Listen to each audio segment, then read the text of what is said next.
Rothschild as being behind the creation of the European Union as well.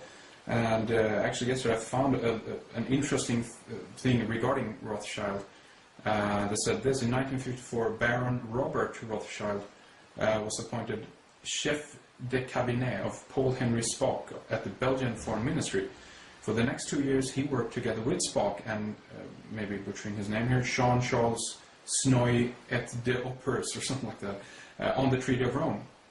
Before the final signing of the treaty in 1957, shortly before the treaty was signed, Rothschild, standing beside Spaak, gazing over the Forum Romanum in Rome, when Spaak said, "I think that we have re-established the Roman Empire without a single shot being fired." Anything you want to comment in regards to that? Exactly what they've done. Like I say, they want a global Roman Empire. The Rothschilds are fundamental to this. They are a family that were once called the Bauъrs, who were a notorious, if you say, black magic, occult, secret society type family, who changed their name to Rothschild, Red Shield. And from that time, they grasped control of the now global economic system. They control all global finance, virtually, that has any effect on people's lives anyway. And they operate as if not the spider, then the operational organization of the spider. They are the people that are closest to the spider and at the center of this global secret society web, and they hand out the agenda and make sure it's played out through the web in every country.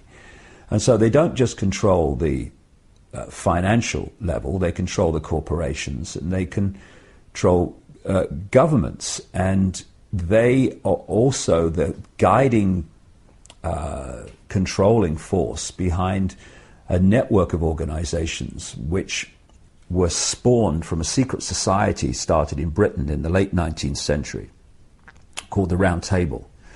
And the offshoot satellite organizations of this central core Rothschild-controlled secret society, the Round Table, they started off in 1920 with the Royal Institute of International Affairs. Watch the think tanks.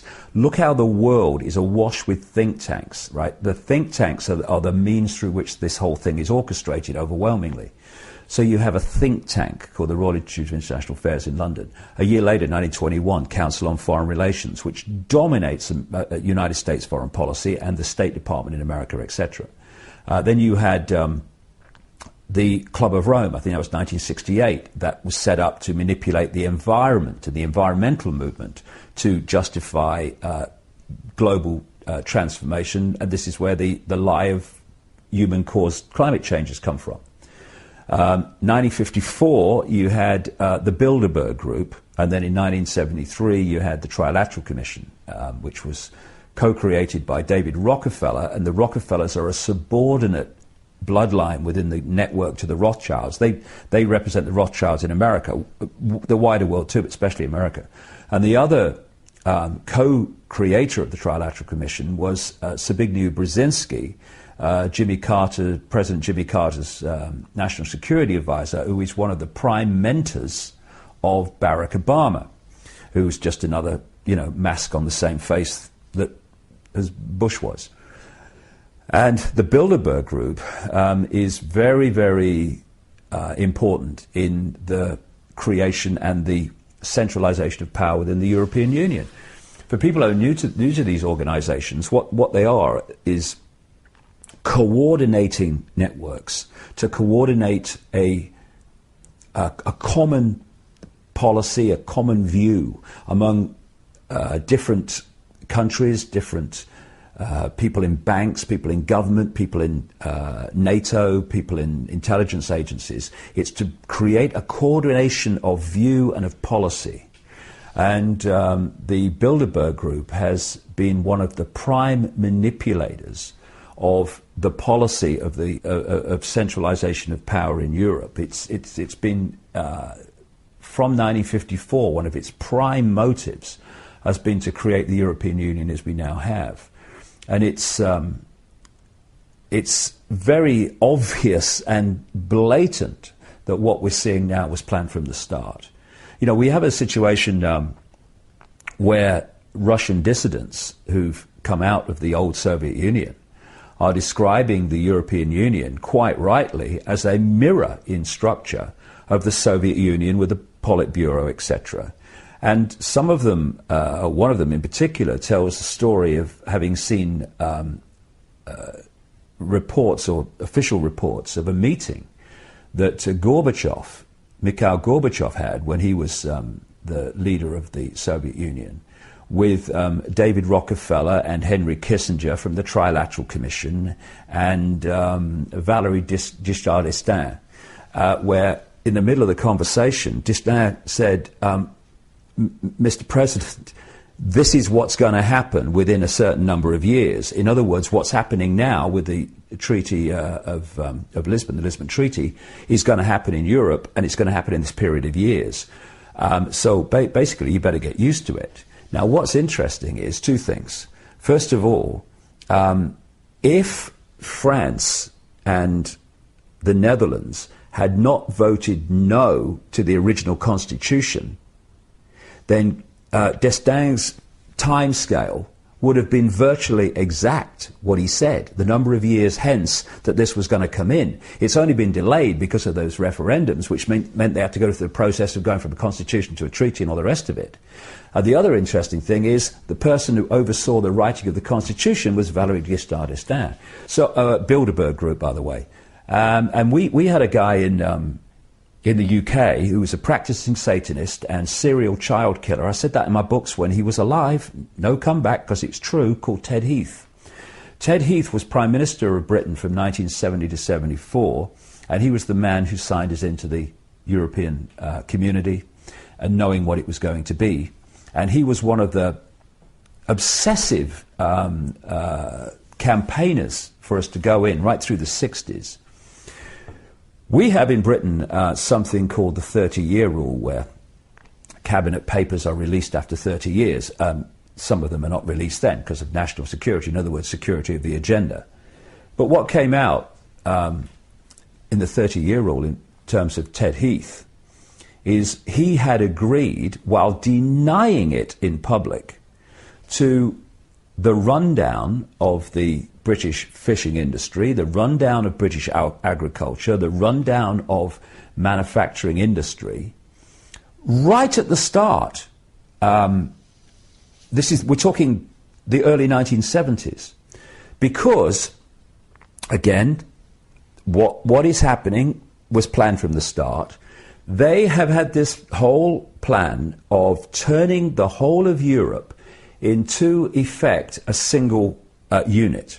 So before all these unions came in, you would have a country, and this part of the country would be the coal mining if they had coal resources. This part would be industry. This part would do that. This part would do that. Different parts of the country specialise in different things. So the plan has been to do that to Europe. So right from the start, amazing but true, they were dictating which parts of Europe would specialise in what. So they decided that places like, Germany would do this and that, but Britain, that would concentrate on service industries like insurance and banking and finance, and that therefore, because agriculture and industry and stuff like that was going to specialise elsewhere, in Britain all those things were going to be run down. And so while people in Britain and every other country were seeing these kind of changes in the way the country was, like through the Margaret Thatcher era, through the 80s, that Conservative government absolutely targeted, on purpose, blatantly, knowingly, at the core level, the coal industry in Britain. So we don't have a coal industry now. And we are an island, and yet our fishing industry is being decimated by European Union law. And so what people have perceived over the decades of the European Union as their countries changing and thinking, why is it happening? Now it's clear why. It was all being prepared for where we are. The idea is to break the countries of Europe up into regions, because the idea is to de-unify any unification of response to the edifice of power above. Now, if you look around the world, whether it's the family, whether it's any grouping that can pull people together as a unit, and in a unified way, a unified response, they're being targeted. And one of those unification forces is a sense of nation, a sense of country. So what we're seeing, not just in Europe, but blatantly in Europe, is the bringing down of borders. For what? For what reason? Same in America, it's happening. So that people from other cultures can pour into other cultures, and people from this culture can pour into that culture. Now, on the face of it, people might say, and I might agree with them, well, you know, we're all kind of just human beings. But if we're going to be streetwise, we need to understand not just what's happening, but why it's happening. And why it's happening on one key level is the plan is to destroy any sense of nation, any sense of unique culture. I'm now seeing articles, and I have been for a while in British newspapers, saying, what is it to be British anymore? You know, is it eggs and bacon for breakfast? I mean, is it fish and chips? What is it to be British anymore? What's it mean? And that's the idea. The idea is to break down any of that. And I don't say that from a nationalistic point of view, because I don't actually recognise myself as British. I'm just consciousness having an experience. I mean, you can stick all the other labels. I'm not interested. But if we, like I say, if we're going to be streetwise, we have to see what is happening from the perspective and the intended outcome of those that are doing it. And this is all part of destroying a sense of uniqueness in any way. So you've got this great blob mentality that we call Europe. And, if you've got a real strong sense of nation, this is why they're doing the same game big time on the United States, which at one point had a massive sense of nation and what it was. If you've got a sense of nation, then when things are suggested that break your nation up into regions, that take your ability to govern yourselves to an outside agency, if you've got a sense of nationhood, we're American, we're British, we're not having this, break that up, people go much more quietly. And that's the idea. They want to, and the other interesting thing is some of the maps that have come to light that have been in British newspapers from time to time over the years, they don't just turn Britain into a series of regions, but they take this region of Britain and they clump it together in a regional group with a region in France and a region in Scandinavia. Again, all deunifying. So the only unified force in the entire structure are the bureaucrats sitting around a table at the centre. That's the idea. And it's being done mercilessly and has been unfolding for decades, because the blueprint was there right from the start.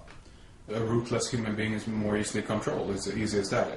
Although everyone might not identify, as you say, with their nation or with their culture even, that is at least one fundamental point in many people's lives, and when they take that away, then it's much easier to control that human being, obviously. Exactly, that's the idea. Joining of Israel into the European Union, there have been talks of them joining as well, and which might again allude to the Zionist connection to the European Union and Israel. Because Kudnov-Kalergi apparently had, well, if you want to term, the very racist views in terms of how he viewed the Jewish race as supreme to the rest of the European people and so forth. Do you think that's the case? Do you think they go hand in hand? We talked about the Rome connection, obviously, but in terms of Zionism, if we look at that from one thing, are those separate, or do they go hand in hand, Rome and Israel, or Zionists? they're all connected, and they're connected through the House of Rothschild. See, if people just took a breath and looked at the whole scene, they would ask a series of questions. Why does that slither of land called Israel, and I've driven around it, and you can virtually drive around it in a day, why does that have so much power? Why is it the biggest, by far, recipient of American aid when it is one of the richest per capita countries in the world? Why does it have the biggest F-16 fleet outside America?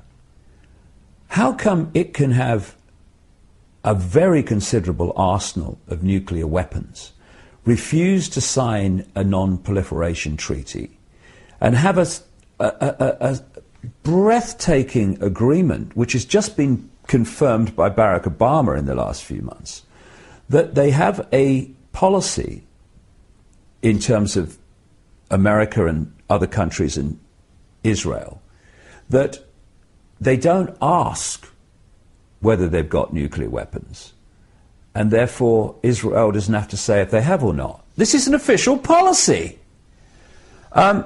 Why, when they pepper bomb the most crowded piece of land in the world and instigate slaughter on a shocking scale, does the international community, apart from one or two people, say nothing?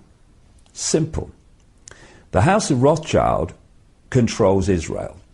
It created Israel. And more than that, it created a political philosophy. Note, a political philosophy called Zionism. What they've brilliantly done, though it's breaking down, is they have equated Jewish people as a race with Zionism, which is a political philosophy. And at its core is a secret society, connects into the other secret societies. And so if you challenge Zionism and its horrors and its impositions and its hypocrisy and its slaughter, you are equated with being prejudiced against Jewish people. What they don't tell you is significant numbers of Jewish people actually are appalled by Zionism and actually openly protest against it. And there's some fantastic young people in Israel that refuse to serve in the military and end up in jail because of it. And, you know, they are incredible people to have that sense of value. The questions that I've just posed can be answered very, very easily. The House of Rothschild control American politics. They control the neocons that controlled Bush. They control what I call the democons that control Obama.